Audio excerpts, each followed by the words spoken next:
So we started in Elementals. We focused on open houses really as right out of the gate, because there really is no, in our estimation, a better way for you to get in the pathway of real estate clients than to kind of go where they are. And we know so many of them go to open houses that is the thing we're going to ask you to really focus on, to try to get in front of opens. That's going to be the fastest pathway to get in front of folks who need to buy, sell, or invest. And ultimately, you know, there's this thing that we call the 3 L's of real estate. The 3 L's. Does anybody know what the 3 L's of real estate are? You can just either unmute or put it up in chat. What do you think the 3 L's stand for? When I first got it. Listings, leads, and Come on, Ariane. I know you got it. I can't remember. All right. Who can phone a friend? Who can help her out? Leads, listing, and Leverage. Leverage. Leverage. Yeah, Yes. you guys are a great team. So here's the thing. Without leads, we don't have anything, right? You can be great at what you do, but if you don't have anybody to do it with, you're not in business. Leads are everything. But not all leads are the same.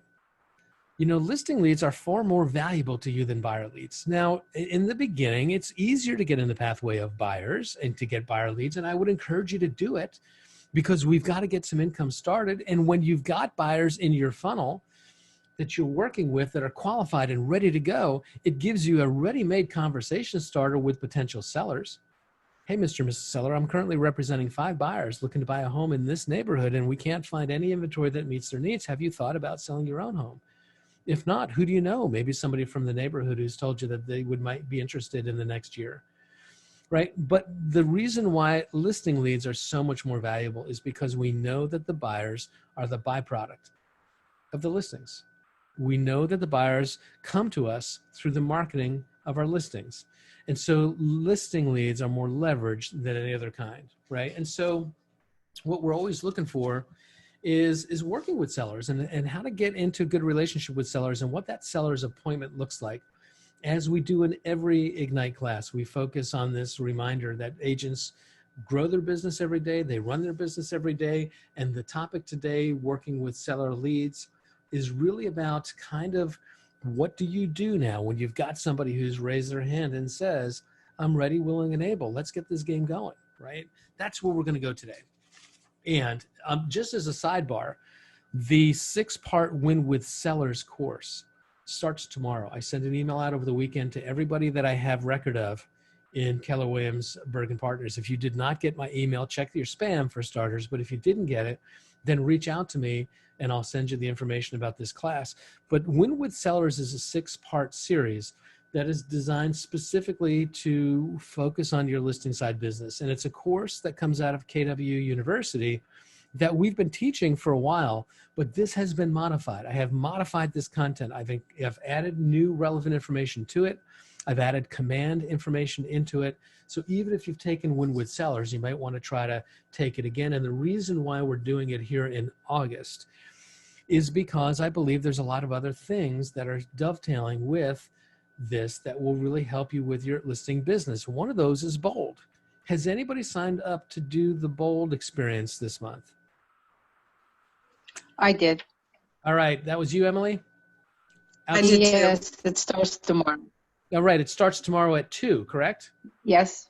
See that? I stuck mine in at 1, so it didn't compete. And what Thank you, Al. Bold is going to help you to kind of generate these leads.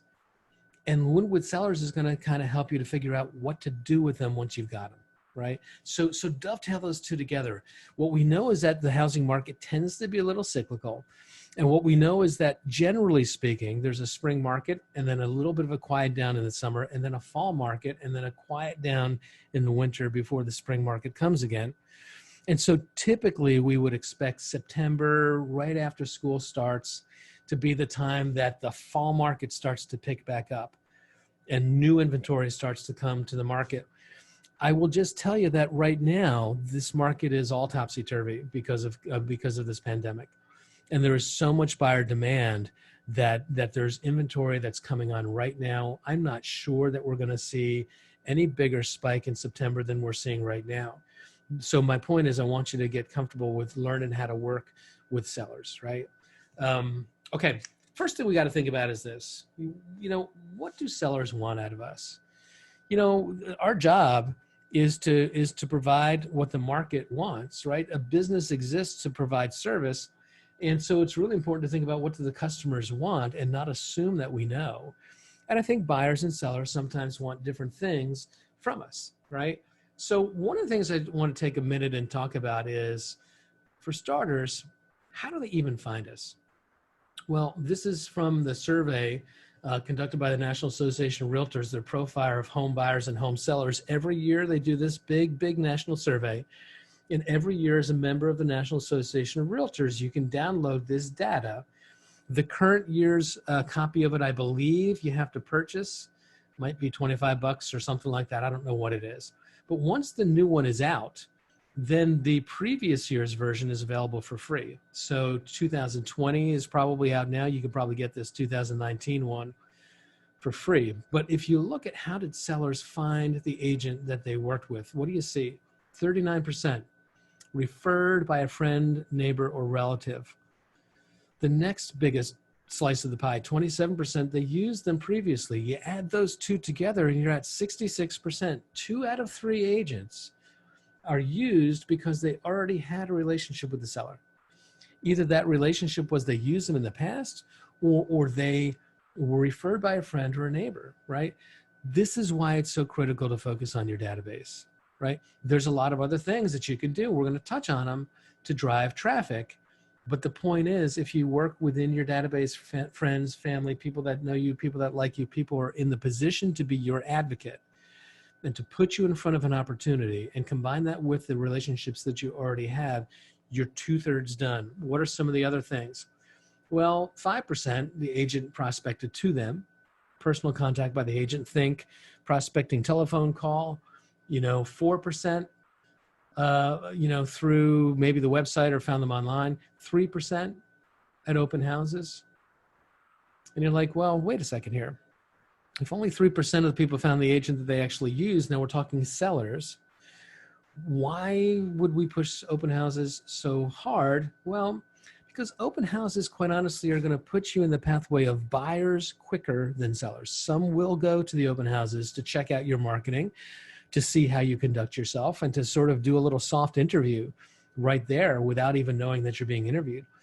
But for the most part, that's not where sellers go to find their agent. They go to these other channels, or they do research online, right? And then this sort of catch-all category of other, right? There's lots of millions of other different things that people do, but the big ones is work your database. Now, what do sellers want from us? That's the key. How do we make sure that the business that we're providing meets their needs? Well, they kind of all bunch up together. There's about 3 or 4 things that are really important. Number one, help me market the home, 21%. And I want to qualify this pie chart here for a second. That doesn't mean that everybody else didn't think that marketing was important. The question was, if you could only pick one, what's the most important thing you want your agent to do for you? And almost 21% said, help me market the home. Right behind it, almost a virtual dead heat, was help me get the home sold in a time frame, because I need to get where I'm going within a certain time. So I need you to help me market it, but I got to get it sold within a specific time. Right up there at 19%. Help me price the home competitively, because you know the market better than I do. And I want to make sure that I'm priced in a way that I can get the home sold quickly, that I can market it properly, right? And so, go back. Come on, slide. There we go. Price the home competitively is number 3. Number 4, help me fix up the home. Help me learn what to do so that when I go to the market, I can get more money. Not everything that you do is going to actually make the house more valuable. Some of the things that you do are going to make the house more sellable, but they don't necessarily get the house sold faster. And even some of the things that you do to improve the value of the house, dollar for dollar, it's almost impossible to get back what you spent. Think about big improvements like kitchen upgrades or bathroom upgrades. And people will tell you all the time, hey, I spent $40,000 to upgrade this kitchen. And while you've done that, the value of the home probably only went up by about $20,000 with that new kitchen. So you invested 40 to get 20. if you're going to do a kitchen improvement, it makes sense to do it while you're still living in the home, probably several years before you go on the market, so that you can at least enjoy it. And that can offset some of the depreciated value that you're going to get when you actually try to sell the house. Dollar for dollar, you're not getting your dollars back, but certain improvements get pretty close. Certain things like paint, certain things like refinishing hardwood floors, certain things like taking down old wallpaper. You know, the cost of that gets pretty close to covering itself, because it fixes, it remedies a tough situation. You can go to the internet and search for the American Home Builders Association renovation guide. And you can go, and I would actually just type that into a Google search bar, Homeowners Association Renovation Guide. You want the 2020 edition, and they will break down by different geographic parts of the country about how much does it cost to do this upgrade, and about how much more can you expect at resale as a result. But the big four, I got to be pretty conversant in these. I got to be able to help guide people to how to fix up the home and sell it for more. I have to be able to price it well. I have to be able to market it in a way that it gets sold quickly. And then there's some other things. Help me find a buyers in there as well. You know, but these are the big ones. And so when we're thinking about the value that we add, it's something that you want to focus on, making sure that you're delivering the service that the client values and appreciates. Rosa, I see your question in chat. It looks like you're asking, how do I sign up for Bold? Is Bold the same with text request? I'm not sure what that means. You know what? Bold is something that you can go to your agent services coordinator and just ask them about Bold. They'll get you all the information for that one. I want to make sure that you know how to do that, and I don't want to send you to the wrong links on how to sign up for that. Okay, let's jump back in. Now, here's the process. And we're going to go through this in the Win with Sellers course in detail.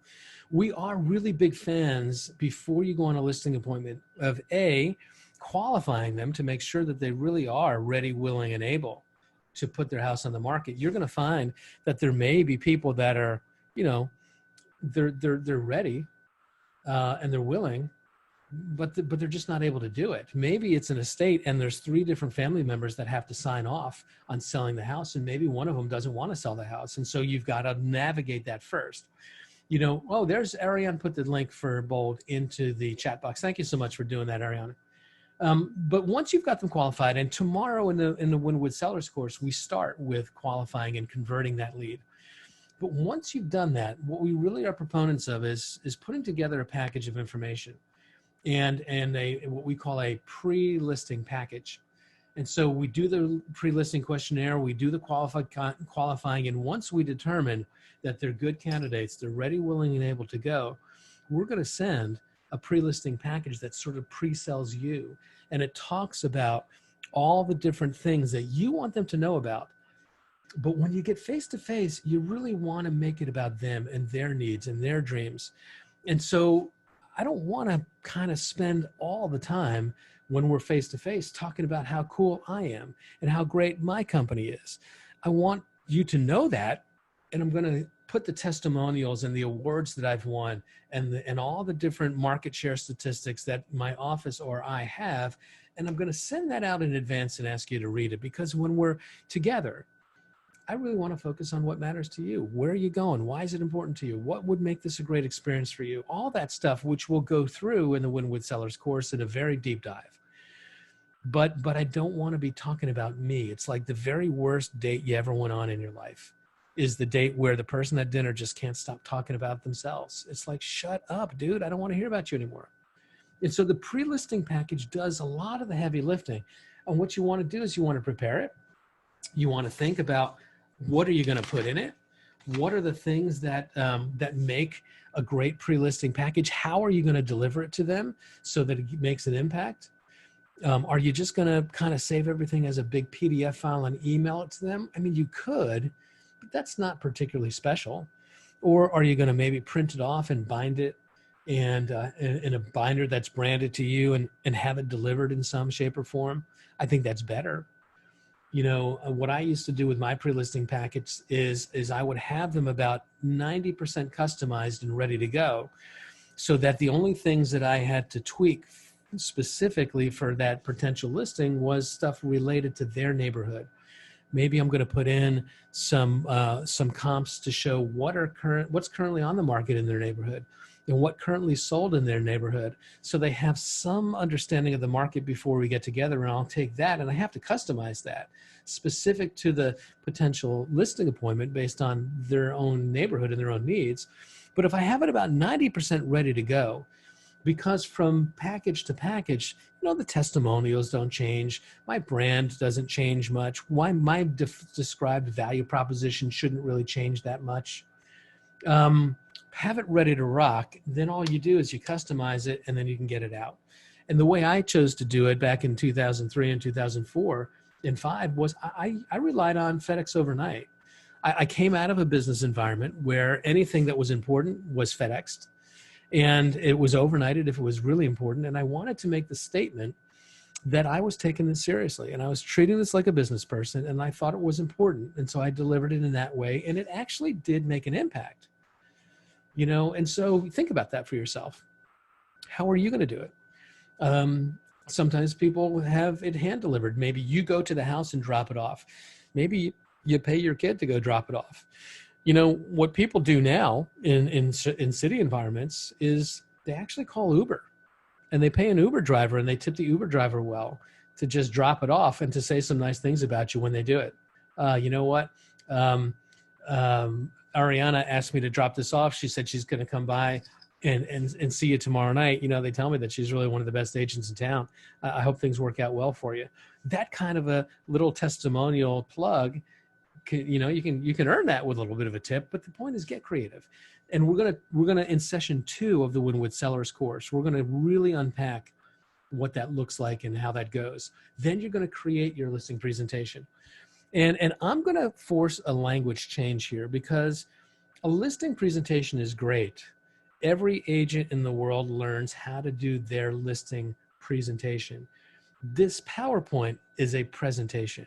What I've done is I've determined what is it that I think you need to know, and I put it in order and we talk about it.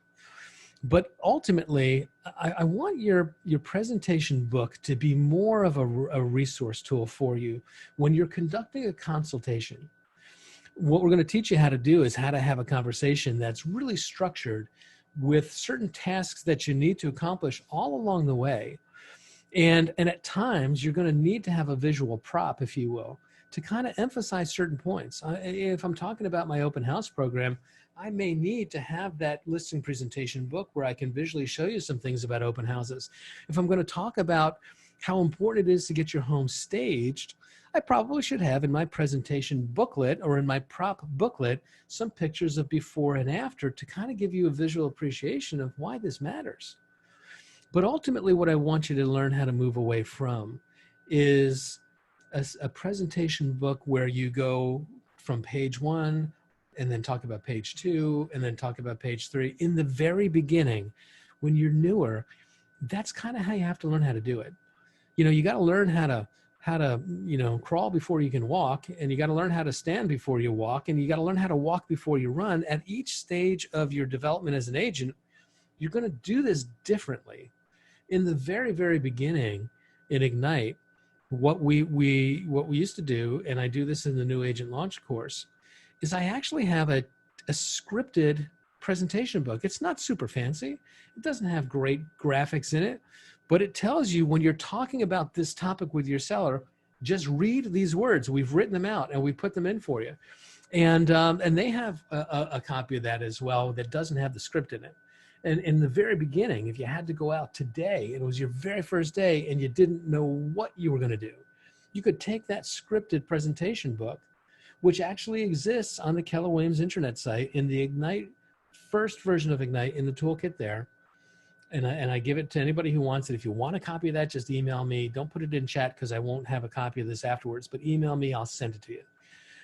But ultimately, as you grow, as you get better, what I want you to do is learn how to consult and have a really quality presentation booklet to use as a prop, because I know that people learn through their ears and through their eyes, and you're going to take some of the information based on what I'm telling you, and you're going to take some of the information based on what I'm showing you. And if I can tell you and show you, you're going to get even more. And so create that presentation guide and learn how to use it as a prop. What I'm thought about this weekend, and I'm probably going to do it in August when things tend to get a skosh slower, is I'm probably going to take the templated KW listing presentation that lives in Command, print a copy of that off, and then write script for those pages. So you can have something that is customized and it looks good, but your version of it will say, when they're looking at this page, you say these words. If that's something that you think would be worth me putting the time and energy into doing it, if you would like a copy of that, just put it in chat so I can get a sense that I'm not just doing something that nobody wants. But if you think that that's something that would be useful to you, just throw in chat and I'll create that this month. All right, this is the process. Pre-listing questionnaire, schedule the listing appointment, send the pre-listing package, give them some homework, ask them to pre-read it, create the listing presentation, and then we go to the appointment. Now, one of the things that we do is we do a walkthrough, right? We do a walk through the house because ultimately we're going to have to come up with a pricing strategy. And so we've got to kind of know what we've got. And again, the more experience you'll get over time, the more you're going to be able to kind of do that in real time, meaning in the beginning, you're probably going to have to go and see the house and take a look at it and take notes, and then go back to the MLS and start to do a comp search, to search for comps, to start to think about properties that are similar, that have sold, that are under contract, that are current for sale, that have expired, and use those transactions as reference points to how you're going to think about pricing the home. And in the beginning, when you don't have that market knowledge yet, you're probably going to have to do this as kind of a two-step process. Or if you're asked to do it in a market that you don't know anything about, you might have to do this as a two-step process. My goal for you is that you learn the market well enough and you hyper-focus your market knowledge so that you just kind of know it just from being in the market, and you ask some questions here about the home in the pre-listing questionnaire so that you have some basic idea in your mind, and then when you're there, you can kind of make these adjustments on the fly. I'll give you an example of that. Everybody who's on this call right now, all 13 of you, if I was to ask you, think about the neighborhood that you live in right now. And if you were to think about a home that was in that market, that was a colonial style home, 4 bedrooms, 1.5 baths, circa 1940s construction, about average finishes, not super upgraded, but not super old either. Kind of average for your neighborhood, on a lot that's probably average size for your neighborhood. That home, you know, do you have kind of a basic idea in your mind? Plus or minus $100,000. Do you have a price range as to where you think that would come in? I don't want to know what the number is, but if you in your own neighborhood know your neighborhood well enough that you could kind of picture that house and kind of know whether it's a $400,000 house or a $600,000 house or a $200,000 house, just give me a thumbs up. I want to know if you know your own neighborhoods that well. Or you could just put it in chat and just put yes in the chat. Because what most of us find is that in our own neighborhood, because we live there, we kind of know what our neighborhood is worth. It's only when we're in neighborhoods that we don't know that we've got to do this kind of research. Well, when you do the research because you're in the market and you're a market expert and they describe that house, you're going to have kind of a range in your brain. And then when you go in there and see it, if it's better than you expected, it's going to be on the top of the range.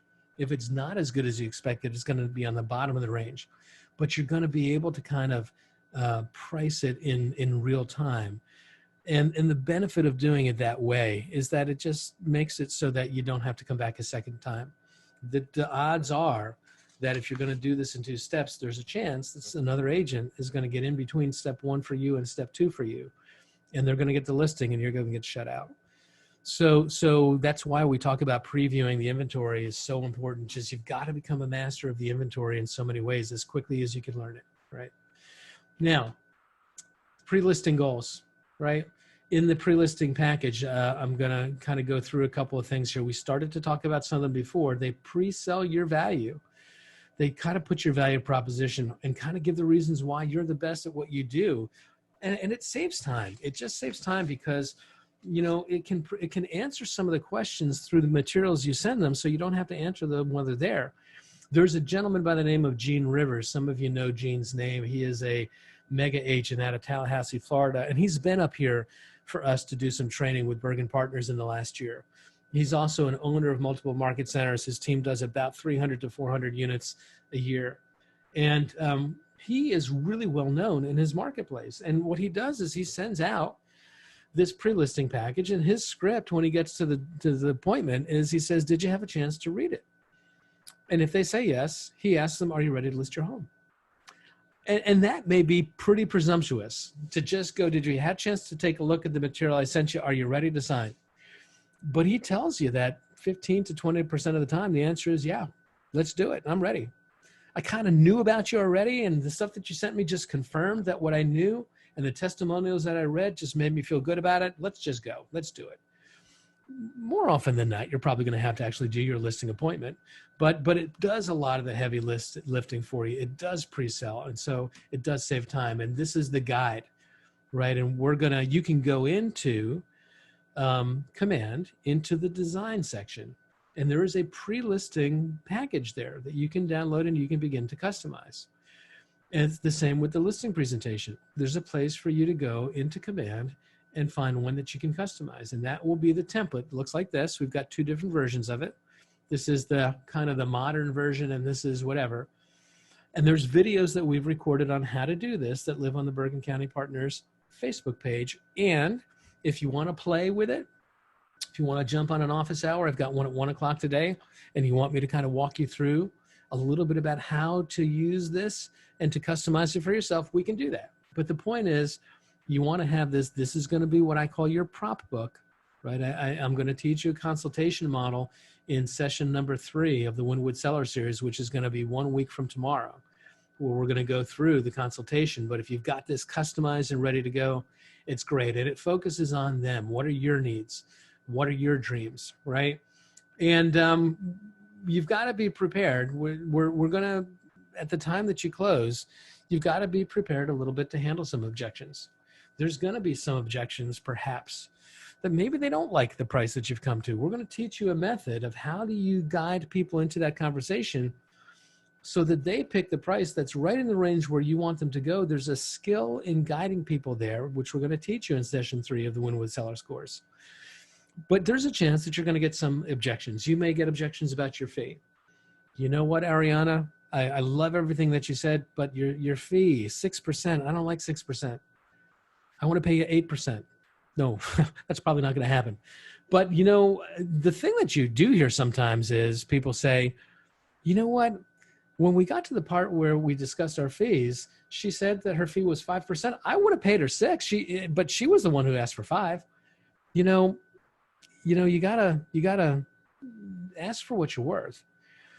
And understand that what you're worth is really tied to your value proposition. And there's some people out there that don't have a value proposition that's worth 6%. They just don't. But I believe that you should build your skills to the point that you do and be able to sort of, have a value proposition that can handle those objections. And we'll teach how to handle objections, again, those specific ones in the Wynwood Sellers class. Now, the listing appointment itself, the walkthrough that we talked about, of going through and seeing what you've got, this is a really good chance for you to decide, do you do it with the homeowner there and let them kind of go with you, or do you choose to do it on your own? And my perspective on that has changed over time. In the beginning, what I found was the homeowners, if they went with me, they tried to sell me on all the aspects of their house that they thought were so cool and added value, when I knew that sometimes they didn't really add as much value as they thought. And it kind of set me up for a little bit of a confrontation later on to say, that wallpaper that you love so much in the den, that's kind of fuzzy still. And if you put a black light to it, you can see Elvis Presley's silhouette. Yeah, I know you think that's really adding value. It's not so much, right? And so I chose to not have homeowners go. I used to say then, second plan was, I'm just going to go through the house, see it for myself from the first time. I'm going to ask you to sit here in the kitchen and start to, fill out this questionnaire that I have for you, or the seller's disclosure form. And I'll be back in a couple of minutes and we'll talk about things. That was my second approach. And you know what? Increasingly, what I find is probably the best approach is to go back to a guided tour. This is my opinion. Not everybody agrees. But what I've learned is that brain research, when you guys know I spend a lot of time talking about brain research and the way the brain functions and how to use and leverage that information in sales. What we know is that there's this phenomenon called the self-disclosure loop. And what the self-disclosure loop is when I can ask you to share your personal experiences and then listen intently to the answers, that it makes you feel special, that it makes you feel heard. And, you know, Dale Carnegie, when he wrote How to Win Friends and Influence People, talked about this all the time. Get people to talk about themselves. And I don't just want you to talk. I want you to share experience. And what we know and what the research now, which is probably only 10 or 12 years old, is when I engage in that kind of a conversation with you, you on the receiving end of it, not only feel like I'm paying attention, but your brain actually releases a little chemical called dopamine. And dopamine is this sort of addictive crack-like almost drug that causes you to feel euphoria, that causes you to feel good. And so what I think now is I want to get you to like me and to feel good about me in the very beginning of this listing appointment, because we've got to build rapport and you've got to like me before we get into anything challenging like the price of your home.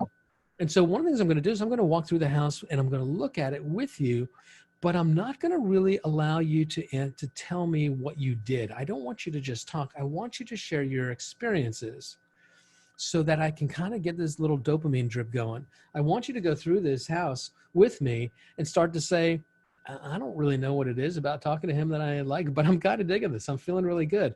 And that's going to happen if I have some carefully scripted questions that I ask them to share their experience. Mr. and Mrs. Seller, as you've lived in this home, tell me about what's the coolest feature of this house. How was it to raise a family in this? What's your favorite part of the neighborhood?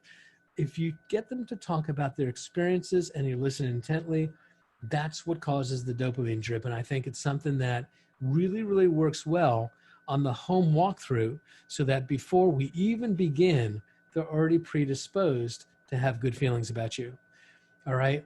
So that said, it is 2 minutes before 12. This is in Ignite. We just hit the high notes on this, right? The listing appointment. This will be recorded. This will be parked back up on the YouTube channel later on today. But understand that the deeper dive on working with sellers is that 6-part series, 6 hours long. The Win with Sellers starts tomorrow at 1, rolls right into your bold class. But give me some ahas, some takeaways on today. Any kind of things that stuck out in the completion of the open house section, or in what we started to sketch out in the seller appointment section, with the importance of having a pre-listing package and thinking about how that gets delivered, and then doing this listing appointment using the guide as a prop book as opposed to a PowerPoint presentation, so to speak. Any ahas, any takeaways, any closing thoughts? I think I like the idea about sharing memories or points they liked about living in that house or living in a neighborhood, as opposed to improvements, because that's what usually always happened to me. And I feel that emotional connection, emotional trigger can be very helpful. What it really means that you're going to have to control the conversation. You know, they're going to want to go through and they're going to want to show you, and you want to be gracious when they show you something. You don't want to be rude, but you want to redirect them as quickly as you can back into your scripted questions where they share their experience. And what begins to happen is it only takes maybe 1 or 2 redirect, and they kind of stick with you at that point usually.